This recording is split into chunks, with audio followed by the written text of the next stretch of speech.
I come because it's there, and it's a command. It's not a choice of mine. You know, there's many days like yesterday when I awoke and had a migraine, I said, gosh, I don't know if I can do this. And then I just had to buck up and get ready and go to clinic. Do the work. You know, when you see a little kid dying in a corner room, you just can't let that happen. Be the center,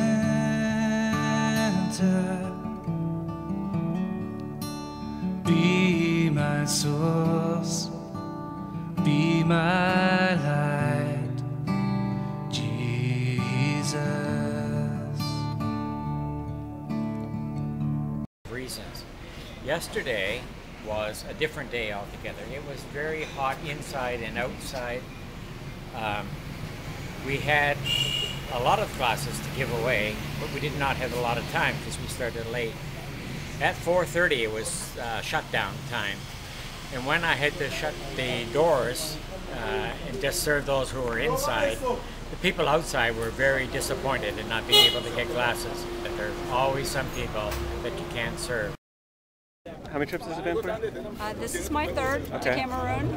And do you ever get used to what you see here?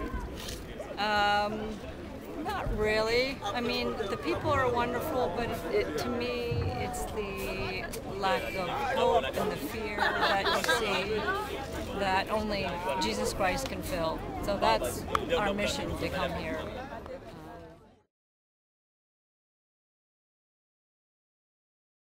My favorite parts coming to Africa is the children. I mean, the smiles, it just reminds me of my kids back home. Just the joy in their faces and just the way they light up. Just anytime we bring out any toys, we run with them, play with them, and I literally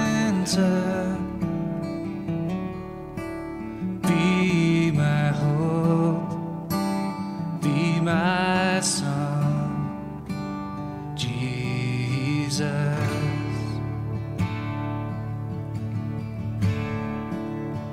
Be the fire in the heart, be the wind in this earth, be the reason that I live, Jesus, Jesus.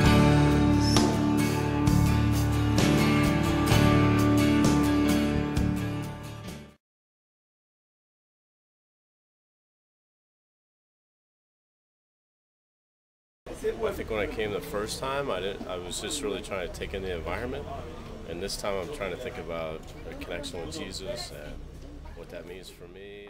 And I was really struck today by what Neshua said. He said that really the saving is the saving with Christ, and you wouldn't have heard any of that from me 2 years ago. Nothing like that. So it's absolutely different. very cool.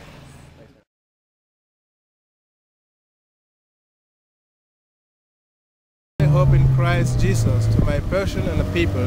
I don't believe hope in any establishment, in government, in society, in technology, in the human research. I think Christ, and I say all the hope is only in Christ. So why do I give hope? I give hope to Christ. And why do I do that? Because He's the only real, stable, and everlasting thing to do.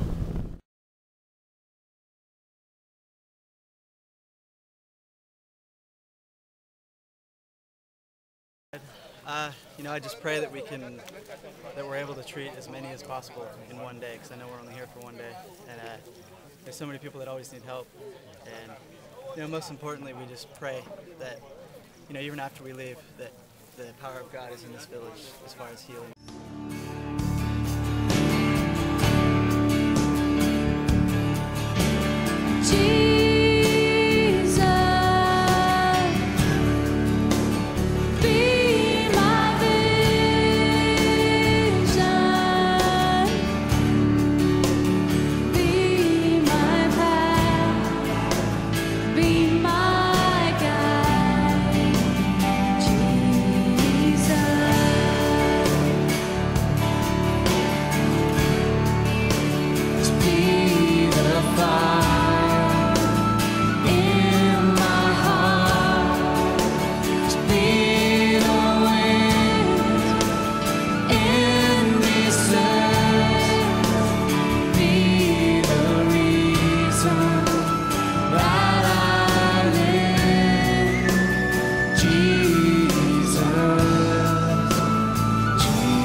fun and exciting.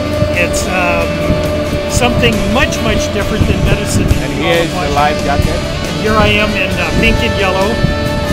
And like Max said 5 minutes ago, this is hardcore. This is what he likes. Cool. And this is fun. You know, we're really going to see some people that hopefully need Christ. First information you had to give a guy who had probably a 2.8 inebriation level glasses today.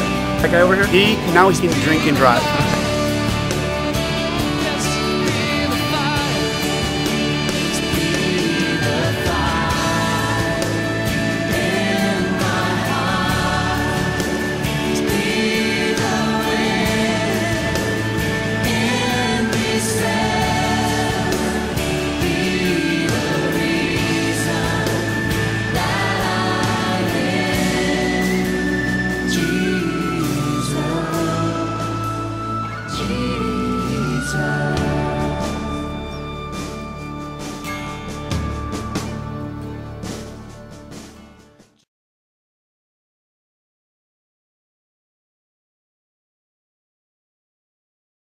It's really awesome to see how their faith and their boldness is just changing the people that they're interacting with.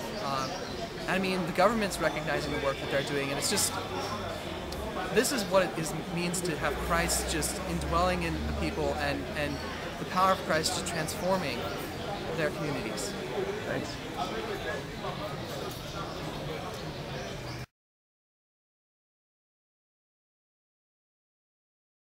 So hard to think that what we have and take for granted, these people can barely scrape by, and many people stand in judgment of these people not working harder, not doing more with their lives, but they have no hope, and that's the only thing that we can offer them is